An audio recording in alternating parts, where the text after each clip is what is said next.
কিছু কিছু মানুষ দেখবেন যে আপনার আমাদের একটা গল্প আছে, তাহলে ছেলে তো পড়াশোনায় ভালো, বলে যে পড়াশোনায় ভালো হলে পাশ করবে না। এবার পাশও করেছে, এবার বলে যে পাশ করেছে চাকরি পাবে না। ধর্মীয় নিয়ে প্রায় অনেকে আলোচনায় আসেন চিত্রনায়িকা অপু বিশ্বাস।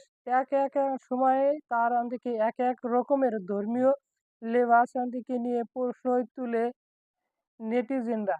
তিনি অন্যদিকে আবারও হিজাব বোরকা অন্যদিকে নিজেকে ঢেকে নিয়েছেন। যদি এই সমাজে তাকে বেশ মানিয়ে যায়, কিন্তু তিনি তো আর একই মাঝে অন্যদিকে সীমাবদ্ধ নয়।